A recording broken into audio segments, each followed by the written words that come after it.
प्यारे बच्चों नमस्कार। आज मैं पुनः आपको हिंदी विषय पढ़ाने आ रही हूँ। हिंदी विषय के अंतर्गत मैं रसखान पढ़ाऊँगी और रसखान के कवित्त और सवैये जो आपकी कक्षा 10 की क्लास में हैं वह मैं आज आपको पढ़ाने जा रही हूँ। आशा है आपने सभी रस सिद्ध कवि रसखान का नाम अवश्य ही सुना होगा। रसखान जिनका कि मूल नाम सैयद इब्राहिम था और जिन्हें श्री कृष्ण की भक्ति के कारण जो है वो रस की खान कहा जाने लगा।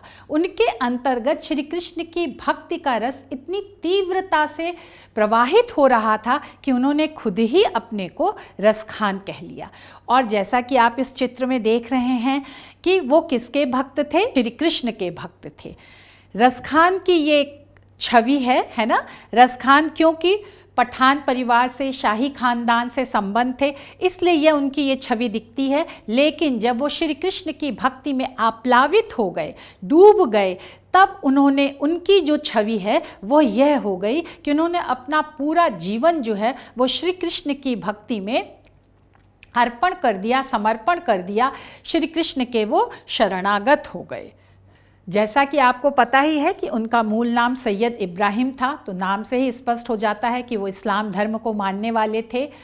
और लेकिन कृष्ण का भक्त होने के कारण क्या है, जाति पाति पूछे नहीं कोई, हरि का भजे सो हरि का होई। भक्ति के क्षेत्र की ये विशेषता है कि वो ना जात देखती है, ना धर्म देखती है, ना ऊंच नीच देखती है। किसी तरह का भी कोई भेदभाव भक्ति के क्षेत्र में नहीं रहता है। वह इंसान को इंसान मानती है और इसीलिए ये कहा गया है कि जाति पाति पूछे नहीं कोई, हरि का भजे सो हरि का होई।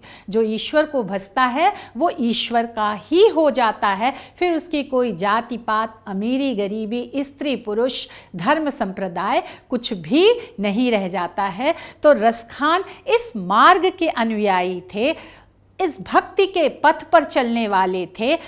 और अब मैं उनकी एक जीवनी पर थोड़ा सा आ जाती हूँ। उनकी जीवनी के दो मूल स्रोत हैं।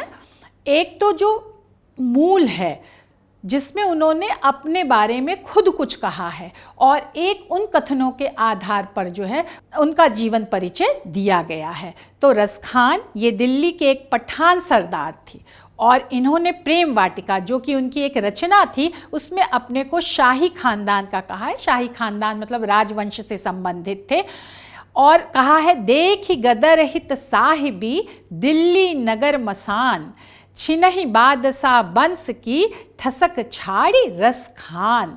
तो जब ये दिल्ली में रहते थे और दिल्ली में कोई गदर हुआ, कोई विद्रोह हुआ, मार काट हुआ, तो उसको देख करके क्या है, दिल्ली नगर शमशान के समान हो गया। तो क्षण भर में ही जो बादशाह वंश की, जो राजशाही वंश की जो ठसक थी, जो ऐश्वर्य था, रौब था, विलास था, वह क्या हो गया, वह समाप्त हो गया। और तभी इन्होंने जो है वो दिल्ली छोड़ करके ये ब्रज चले गए।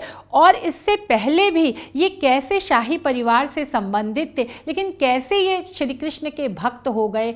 ब्रज भूमि में जा कर के इतना अधिक रसमग्न हो करके इन्होंने अपना पूरा जीवन श्री कृष्ण की भक्ति में समर्पित कर दिया। एक दिन ये श्रीमद् भागवत का फारसी तर्जुमा पढ़ रहे थे। जैसा कि आपको पता है कि रामायण, श्रीमद् भागवत, महाभारत, इन सब का उस समय तक फारसी भाषा में अनुवाद हो चुका था। तो ये एक फारसी में जो है वो श्रीमद् भागवत पढ़ रहे थे। तो उसमें गोपियों के अनन्य और अलौकिक प्रेम को पढ़कर इन्हें ध्यान हुआ कि क्यों ना उन्हीं से मन लगाया जाए जिस पर इतनी गोपियां मरती थीं।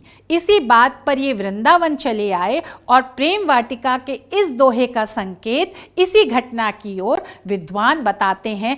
तोरी माननी ते हियो फोरी मोहिनी मान, प्रेम देव की छवि ही लखी भये मियाँ रसखान। कैसे जो है सैयद इब्राहिम जो है वो रसखान हो गए। जो मान था, जो रौब था, स्वाभिमान था, वो सब क्या हो गया, छूट गया। और प्रेम देव की छवि, जो प्रेम के आगार हैं, भंडार हैं, उनकी छवि को देख करके, उनकी मोहन मूरत को लखी देख करके रसखान जो है, सैयद इब्राहिम जो है, वो सैयद इब्राहिम से रसखान बन गए और ब्रज में ही जा करके उन्होंने अपना पूरा जीवन व्यतीत कर दिया। तो यह जो रसखान ने अपनी रचनाओं में खुद अपने विषय में लिखा है, उसके आधार पर वह सैयद इब्राहिम से रसखान कैसे बन गए, कैसे इतने बड़े कृष्ण के भक्त हो गए, इसका साक्ष्य और प्रमाण उनकी ही रचनाओं के आधार पर मिल जाता है। उनका जीवन परिचय पे हम आते हैं कि हिंदी साहित्य और ब्रज भाषा प्रेमी। हिंदी साहित्य में रसखान का स्थान भक्त कवियों में अत्यधिक उच्च है। और उन्होंने अपने साहित्य में किस भाषा का प्रयोग किया?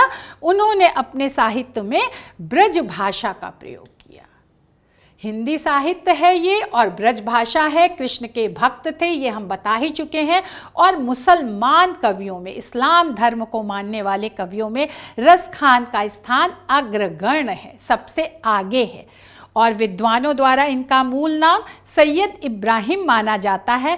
इनका जन्म 1533 ईस्वी में दिल्ली में हुआ माना जाता है अनुमानतः, क्योंकि जिस गदर की बात इन्होंने की है, उस गदर के आधार पर विद्वानों ने यह अनुमान लगाया है कि इनका जन्म 1533 ईस्वी में दिल्ली में हुआ था। लेकिन फिर भी इनका जीवन वृत्त जो है, चरित्र जो है, वो अभी भी अंधकार में है। अर्थात विद्वानों में इनके जन्म के विषय में लेकर के मतभेद है। और इनके द्वारा रचित प्रेम वाटिका से प्राप्त संकेत के आधार पर इनका संबंध दिल्ली राजवंश से भी माना जाता है। ये दिल्ली राजवंश से संबंधित थे, लेकिन किस तरह से इन्होंने राजवंश के ऐश्वर्य, भोग और विलास को छोड़ करके, उसका परित्याग करके अपना जीवन श्री कृष्ण की भक्ति में अर्पित कर दिया, समर्पित कर दिया। यह ध्यान देने की बात है कि किस तरह से लोग इतने बड़े ऊंचे खानदान से संबंधित होते हुए भी श्री कृष्ण की एक मोहनी मूर्ति छवि के आकर्षण में, उनके प्रेम में व्याकुल होकर के दिन रात उनकी भक्ति में लगे रहते थे। तो रसखान रात दिन श्री कृष्ण की भक्ति में तल्लीन रहते थे। दिन रात उन्हें सिर्फ कृष्ण कृष्ण के अलावा और कुछ भी इस दुनिया में सुझाई नहीं देता था। इन्होंने गोवर्धन धाम अर्थात गोकुल में जा करके अपना जीवन श्री कृष्ण के भजन कीर्तन में लगा दिया। ऐसा कहा जाता है कि इनकी कृष्ण भक्ति से प्रभावित होकर गोस्वामी विट्ठल नाथ जी ने अपना शिष्य बना लिया था। बेटा, ये कृष्ण भक्ति से संबंधित पाठ तुम अभी सूरदास पढ़ चुके हो, जो तुम्हारे 10th में पहला पाठ है। फिर दूसरा पाठ गोस्वामी तुलसीदास है, जिसमें राम भक्ति की बात कही है। और तीसरा पाठ जो रसखान है, ये पुनः कृष्ण भक्ति से संबंधित है। तो सूरदास के जो गुरु थे श्री वल्लभाचार्य जी, उनके पुत्र जो विट्ठल नाथ जी थे, वो इनकी कृष्ण भक्ति से बहुत अधिक प्रभावित हुए और उन्होंने इनको अपना शिष्य बना लिया। विट्ठल दास जी पुष्टि मार्ग के अनुयायी थे। पोषणम तद अनुग्रह, ईश्वर की जो कृपा है जो मनुष्य के ऊपर बरसती है, और वो शुद्धा दैत्यवाद दर्शन के अनुयायी थे।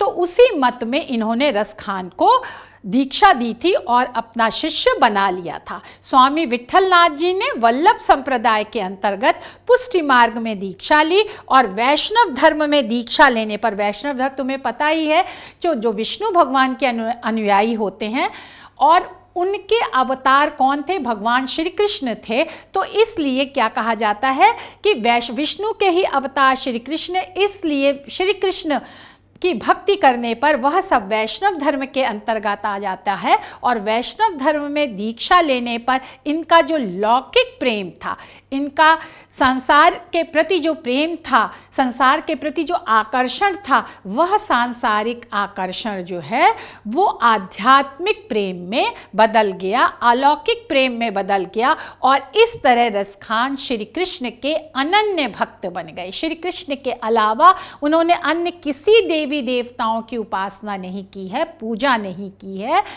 ना अन्य कोई दूसरा नहीं है। एक निष्ठ, एकमात्र, एकमेव श्री कृष्ण ही उनके आराध्य हैं, उनके पूजक हैं। और उनके जीवन का सार हैं।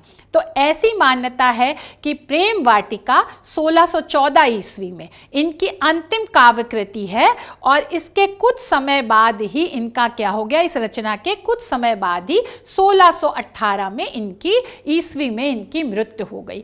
तो इनका जन्म और इनकी मृत्यु जो है वो अनुमानतः विद्वानों ने इनके ग्रंथों का विश्लेषण करके यह अनुमान लगाया है, लेकिन निश्चित इनकी जन्म और मृत्यु के विषय में कुछ भी कहा नहीं जा सकता है। लेकिन आप इसमें लिखेंगे कि अनुमानतः इनका जन्म 1533 में दिल्ली में और मृत्यु जो है वो 1618 ईस्वी में हुई थी और इनकी मृत्यु जो है वो ब्रज में हुई थी।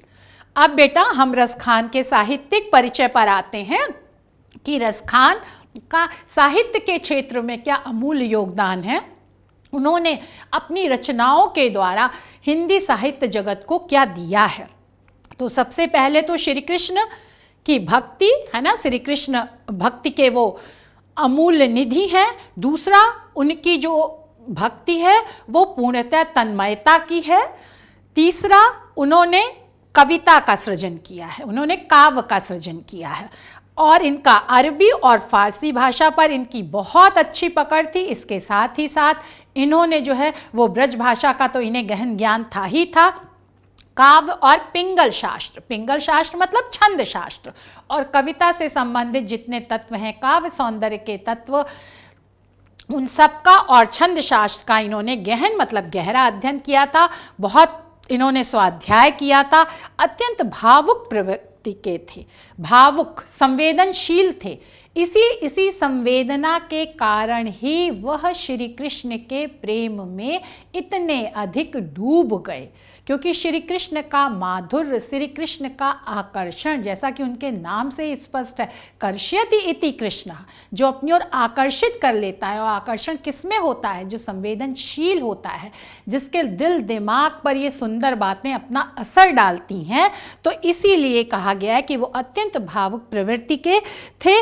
संयोग और वियोग दोनों पक्षों की जो उन्होंने काव्य लिखा है, जिसमें उन्होंने श्री कृष्ण के प्रति अपनी भक्ति प्रकट की है, उसमें श्री कृष्ण के प्रति मेल जो हुआ है, वो श्री कृष्ण के साथ उनके प्रेम में मग्न रहते हैं, उनका दर्शन करते हैं, उनके साथ बातचीत करते हैं, वार्तालाप करते हैं, क्योंकि इनकी भक्ति बहुत गहन थी, तन्मयतापूर्ण थी। तो इसीलिए क्या है, तो वहाँ तो संयोग है, पर कभी कभी ऐसा लगता था कि उनके आराध्य, उनके देव श्री कृष्ण जो हैं वो उनसे दूर चले गए हैं, तो वहाँ पर इन्होंने वियोग। तो दोनों ही पक्षों की भक्ति में जो प्रेम है और जो अपने प्रेमी से, अपने आराध्य से जो दूरी हो जाती है, उन दोनों का ही वर्णन इन्होंने अपने काव्य में किया है। और श्री कृष्ण के प्रति अनन्य प्रेम ने ही इन्हें कवि के रूप में पहचान दिलाई है। श्री कृष्ण के प्रति जो इनका प्रेम था वो काव्य सौंदर्य के तत्वों से युक्त होकर के कविता के रूप में बाहर आया, इसलिए इन्हें एक कवि की उपाधि दी गई और हिंदी साहित्य में इनको सम्मिलित किया गया। उन्होंने पूर्ण रूपेण समर्पित होकर के अपने को श्री कृष्ण के चरणों में डाल करके, उनकी शरणागति ग्रहण करके, उनके बाल रूप और यौवन के मोहक आकर्षक, एक तो बाल रूप का भी चित्रण किया है और युवावस्था के आकर्षक रूपों पर भी काव्य रचना की है। और इनके काव्य की विशेषताएं हैं सरसता, जो आपके मन को रस से भर देती हैं, सरलता जो सहज ही समझ में आ जाती हैं, माधुर्य जिसमें कहते हैं उसकी आवाज़ बहुत मीठी है, तो एक मिठास है, ये इनके काव्य की विशेषताएं हैं। और इनकी रचनाएं रसखान द्वारा रचित बेटा दो ही रचनाएं उपलब्ध हैं, एक तो सुजान रसखान जिसका हमने अभी बार बार उल्लेख किया और दूसरी है प्रेम वाटिका। सुजान रसखान में इन्होंने कवित्त, दोहा, सोरठा और सवैये ये लिखे हैं, है ना। इसमें क्या लिखा है? कवित्त, दोहा, सोरठा और सवैये लिखे हैं। ये छंद के प्रकार हैं, तो इन छंदों के प्रकार में ही उन्होंने कविता लिखी है, अपना पद्य लिखा है। ये 139 करीब 139 छंदों को इसमें एकत्रित किया गया है, इकट्ठा किया गया है। यह भक्ति और प्रेम विषय पर मुक्तक काव्य है।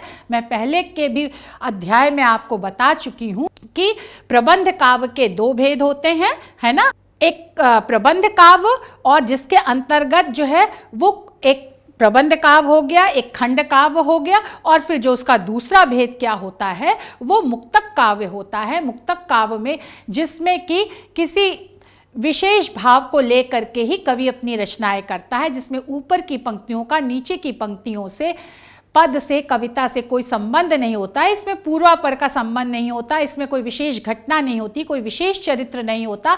भावों को लेकर के ही कवि अपनी कविता को अपने की रचना करता है, उनको अभिव्यक्त करता है। दूसरी प्रेम वाटिका, इसमें केवल 25 दोहे हैं। इस रचना में प्रेम रस का पूर्णतः परिपाक हुआ है। परिपाक मतलब अपनी परिपक्व अवस्था पर वो पहुंच गया है, ऊंचाई पर पहुंच गया है।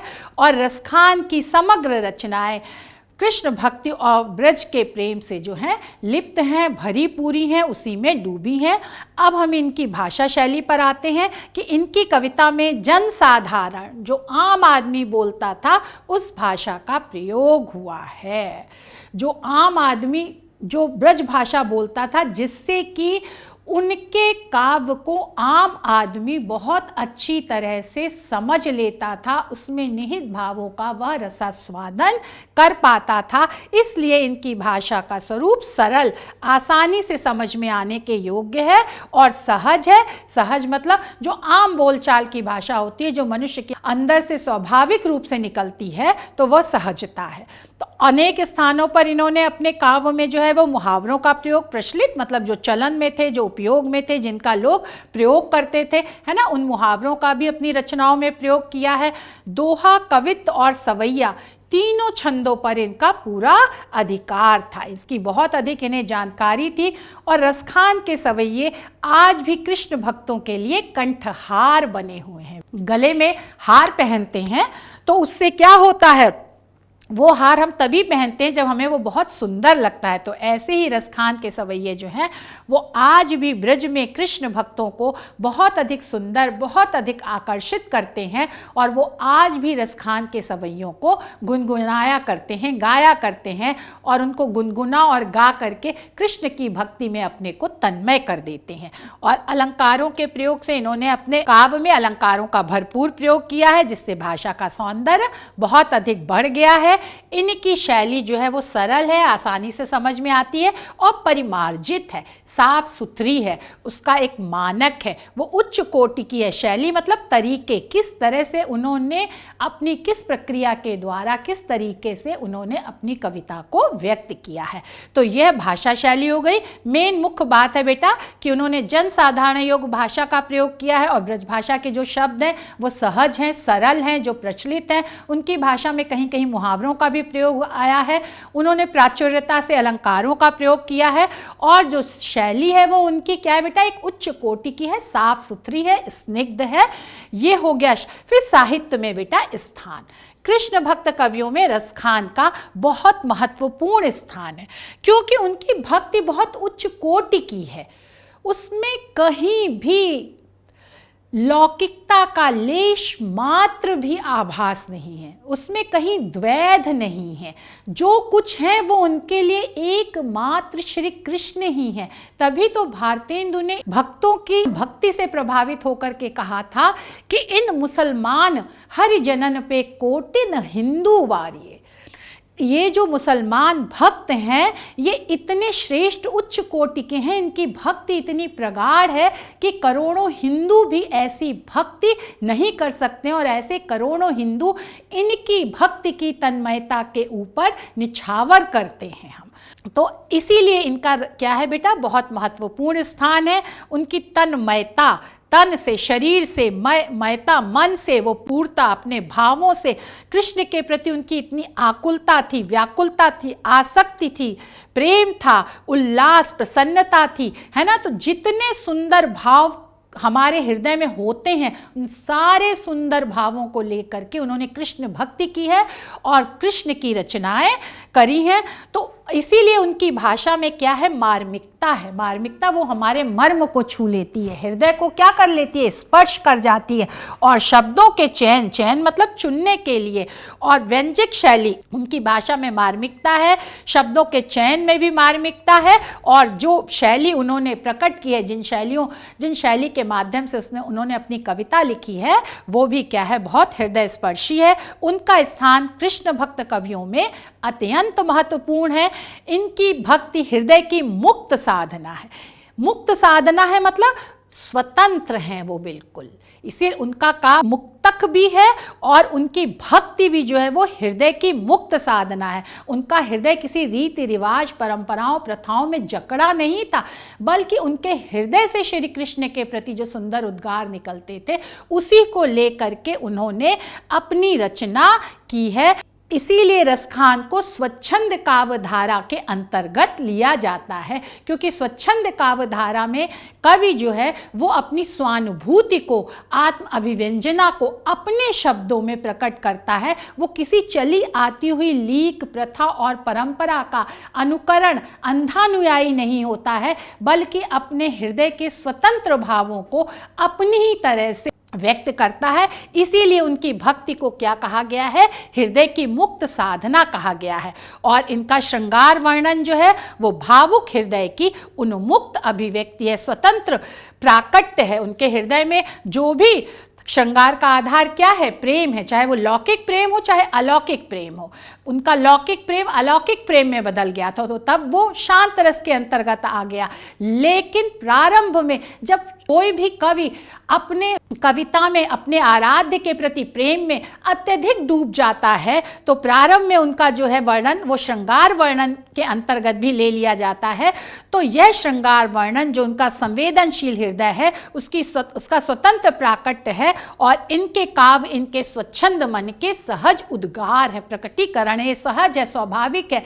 किसी ने उनसे यह नहीं कहा कि तुम कृष्ण की भक्ति करो, बल्कि एक फारसी का तजुर्मा पढ़ते हुए ही उनके मन में यह प्रेरणा उत्पन्न हो गई कि कैसे गोपियां श्री कृष्ण के अलौकिक प्रेम में इतनी मग्न हैं, तन्मय हैं, तो क्यों मैं भी इस लौकिक प्रेम को छोड़ करके, जहां लौकिक प्रेम में उन्हें हमेशा अपमान ही मिला, उस लौकिक प्रेम को छोड़ करके मैं भी अलौकिक प्रेम में अपने को निमग्न कर दूं, अपने को डुबो दूं। तो इसीलिए ये कहा गया है कि सहज स्वाभाविक रूप से उनके मन ने इस भक्ति मार्ग को स्वीकार किया। इसीलिए कहा जाता है कि ये भक्ति जो है वो उनके अपने स्वाभाविक मन का प्राकट्य है, प्रकटीकरण है। अब संक्षिप्त परिचय हम आपको पहले बता चुके हैं, लेकिन एक बार जल्दी हम देख लेते हैं। उनका नाम, मूल नाम सैयद इब्राहिम रसखान, जन्म 1533 ईस्वी, जन्म स्थान दिल्ली, भक्ति कृष्ण भक्ति, गुरु गोस्वामी विट्ठल नाथ जी। उपलब्धि उनकी क्या, रसखान संज्ञा की उपाधि, क्योंकि उनकी भक्ति इतनी रस में डूबी थी तो उन्हें रसखान की उपाधि दी गई, जो कि उनके जीवन बहुत बड़ी उपलब्धि रही। कृतियां उनकी रचनाएं, सुजान रसखान है, प्रेम वाटिका है, भाषा ब्रज है, शैली परिमार्जित, बिल्कुल साफ सुथरी, एक आदर्श उच्च मानक के अनुरूप। मृत्यु 1618, मृत्यु का स्थान ब्रज, और साहित्य में स्थान जो है वो कृष्ण भक्ति का काव्य में अत्यंत मार्मिक चित्रण उन्होंने अपना कृष्ण भक्ति का उन्होंने अपने काव्य में किया है। तो आशा है अब आप उनके संक्षिप्त जीवन परिचय से अच्छी तरह परिचित हो गए होंगे। और अब मैं थोड़ा सा आपको ये बता देती हूँ कि भक्ति काल में उपासना के आधार पर इसे 2 धाराओं में बांटा गया था। उन 2 धाराओं के 2 उपधाराएं थी। ये आपको बताना अत्यधिक जरूरी है, क्योंकि इसी के द्वारा आप ये निर्धारित करते हो कि कौन सा कवि किस धारा में आ रहा है, और आपको हिंदी साहित्य से के इतिहास से संबंधित प्रश्नों का उत्तर देने में आसानी होती है। कवि का जीवन परिचय लिखने में, कवि की व्याख्या करने में भी आपको बहुत अधिक सहायता मिलती है। तो इसलिए मैं यहाँ पर फिर कि भक्ति काव्य जो था वो निर्गुण शाखा, सगुण शाखा, जो ब्रह्म जो है वो गुणों से परे है, ऊपर है, जो लीला नहीं करता, अवतार नहीं लेता है ना, वो निर्गुण शाखा के अंतर्गत आता है। सगुण जो साकार है, जो अवतार लेता है, लीला करता है, वो सगुण ब्रह्म की संज्ञा से विभूषित किया जाता है। निर्गुण शाखा के 2 धाराएं हो गई, ज्ञानाश्रयी जिनमें ज्ञान को महत्व दिया गया, वो कबीर जिसमें प्रेम को महत्व दिया गया है ना, वो प्रेमाश्रयी शाखा कही गई, और जिसके प्रतिनिधि कवि जायसी हुए। और सगुण शाखा के भी 2 धाराएं, कृष्ण कृष्ण भक्ति शाखा सूरदास, जिसके प्रतिनिधि कवि सूरदास हैं, लेकिन जिसमें मीरा है, रसखान है, ये सब और बहुत सारे कवि भी कृष्ण भक्ति शाखा के अंतर्गत आते हैं। इसलिए मैंने यहाँ पर आपको इस चार्ट के द्वारा जो है स्पष्ट कर दिया कि आपके दिल दिमाग में ये बात बिल्कुल बैठ जाए, हिंदी साहित्य के इतिहास और हिंदी साहित्य के जो कवि हैं उनसे संबंधित जानकारी आपकी बिल्कुल स्पष्ट हो जाए। फिर राम भक्ति शाखा, दूसरी जो है सगुण शाखा, जिसके प्रतिनिधि कवि तुलसी हैं और जो राम को ही अपना आराध्य मानते थे। अब बेटा जब हम रसखान के सवैया और कवित्व की व्याख्या करते हैं, ये तो हम रसखान के संदर्भ में बता रहे हैं, लेकिन हम हिंदी पद्य की जब व्याख्या करने चलते हैं तो उसमें हमें कुछ बातों का बहुत ध्यान रखना पड़ता है, क्योंकि इन बातों का ध्यान रख कर ही अंकों का निर्धारण और विभाजन किया गया है। और इन बातों का जब आप ध्यान रखेंगे तभी आपके अंक अच्छे आएंगे और आप उस कविता की, काव्य की, पद्य की व्याख्या अच्छी तरह से कर देंगे। सबसे पहले जब आप करने चलते हो तो संदर्भ आता है। संदर्भ में आप क्या लिखते हो? रचना का नाम लिखते हो, रचनाकार का नाम लिखते हो। फिर प्रसंग आता है बेटा। प्रसंग में रचनाकार अपनी जो आप उसकी कविता पढ़ने वाले हो उसमें वह क्या कहना चाहता है उसकी भूमिका के स्वरूप एक दो वाक्यों कह दिए जाते हैं। फिर व्याख्या, जो मुख्य विषय प्रतिपाद्य होता है उसका हम जो है पहले अर्थ बताते हैं शब्दों का, और फिर अर्थ के माध्यम से उसका भाव विस्तार करते हैं कि उसमें कवि क्या कहना चाहता है। तो यह व्याख्या के अंतर्गत आ जाता है। फिर काव्य सौंदर्य के तत्व हमने आपको पहले पाठ में भी पढ़ाए थे कि इसमें हम भाषा, रस, छंद, अलंकार या उससे मिलती जुलती अन्य कोई कविता जो भाव साम्य कहलाती है, अगर हिंदी साहित्य में कहीं प्रकट की गई है, कहीं लिखी गई है, तो उसका हम उदाहरण देते हैं, जिससे ये स्पष्ट हो जाता है कि इस कविता की कितनी महत्ता है और इस भाव के से भावित अन्य कवि भी हैं। तो ये हो गया बेटा आपका संदर्भ, प्रसंग और व्याख्या, काव्य सौंदर्य। अब हम आपको ये बता दें, क्योंकि रसखान का जो पाठ का नाम है वो सवैया और कवित्व है, हमें उनके सवैया और कवित्व पढ़ाने हैं, तो सवैया के बारे में हम 2 लाइन में 2 पंक्तियों में आपको समझा दे रहे हैं। यह वार्णिक छंद है। हमने बताया था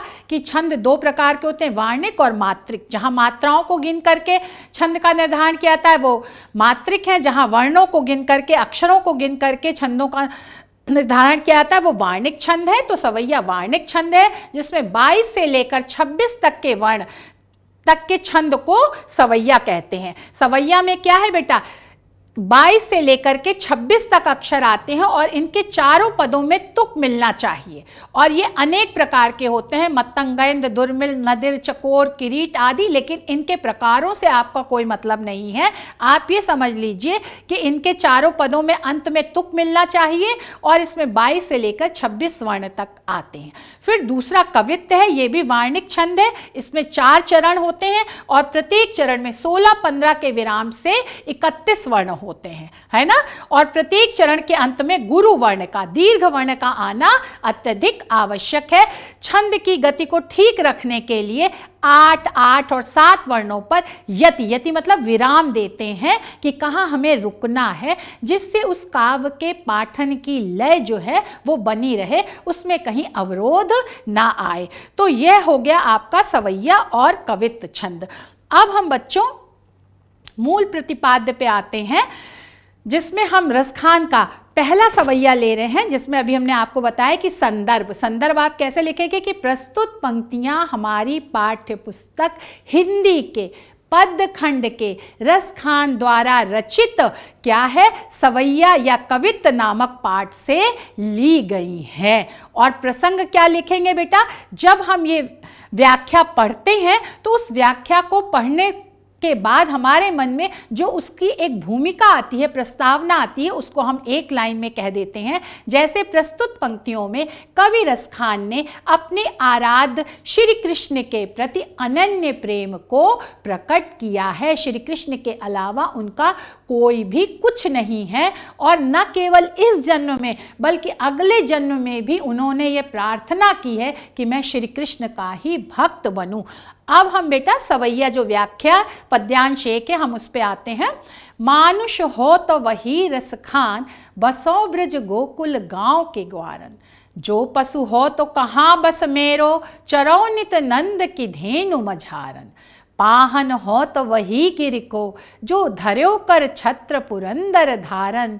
जो खग हो तो बसेरो करो, मिली कालिंदी कूल कदम्ब की डारन। अब बेटा हम इसमें एक एक शब्द का अर्थ बताएंगे, फिर समग्र रूप से इसका अर्थ बताते हुए व्याख्या करते हुए भाव विस्तार करेंगे। मानुष मतलब मनुष्य, हो मतलब मैं, तो मतलब तब, वही मतलब उसी स्थान पर, रसखानी, रसखान कवि कहते हैं कि अगर मैं मनुष्य हूँ तो वहीं पर मतलब ब्रज में ही, बसों निवास करूँ, ब्रज गोकुल गांव के ग्वारन। जो ब्रज है, ब्रज क्षेत्र है, जो गोकुल गांव है, उस गांव के ग्वाल, ग्वारन मतलब ग्वाल बालों के साथ ही मैं ब्रज और गोकुल के गांव में निवास करूं।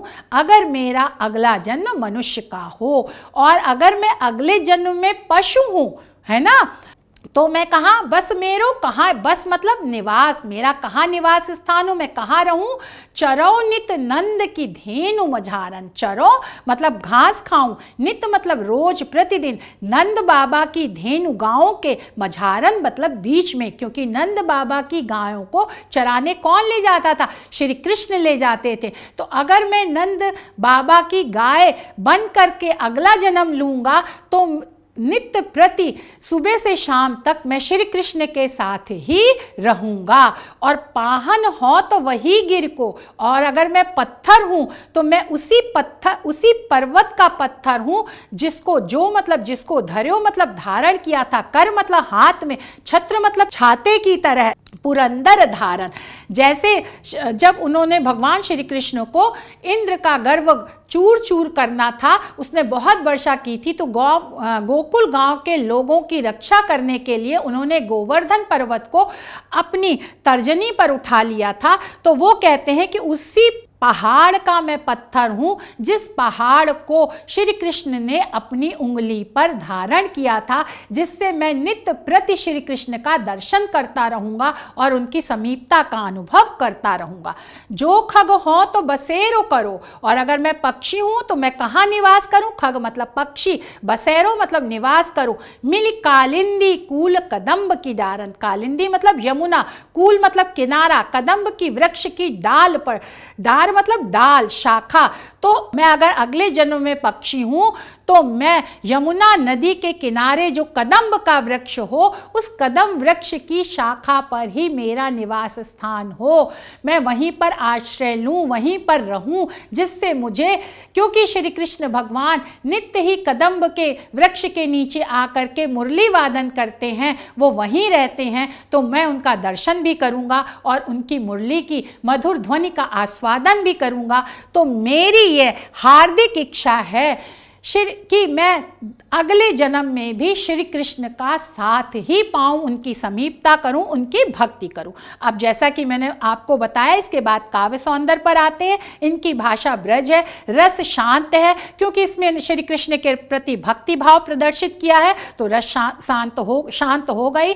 छंद सवैया है, सवैया का भी हमने आपको बताया कि इनके जो है, ये जो इनके पाठ का नाम ही इनके छंदों के आधार पर सवैया और कवित्त रखा गया। अलंकार अनुप्रास है। बसों ब्रज में बा वर्ण की आवृत्ति जो है वो बेटा एक से अधिक बार हुई है, 2 बार हुई है, तो इसलिए यहाँ पर क्या है, अनुप्रास अलंकार है। शैली मुक्तक है, क्योंकि इसमें ये जो पद दिया गया है, इसके पहले वाले इनकी जो पुस्तक में पद दिया गया है उससे कोई संबंध नहीं है, स्वतंत्र है। और इसी भाव के आधार पर सगुण कृष्ण भक्ति कवि श्री भट्ट ने अपने युगल शतक ग्रंथ में लिखा है, ब्रज भूमि मोहनी में जानी, कि ब्रज भूमि जितनी आकर्षक है ये मैंने अपने मन में समझ लिया है। तो रसखान से संबंधित भाव जो हैं वो बहुत सारे कवियों ने प्रकट किए हैं, और मैं यहीं पर अपने पाठ को समाप्त करती हूँ। आज मैंने जीवनी और उनका पद्यांश पढ़ा दिया, एक पहला। अब मैं आगे उनके जो कवित्त सवैये हैं वह दूसरी कक्षा में पढ़ाऊंगी। आशा है आपको समझ में आ गया होगा। धन्यवाद, नमस्कार।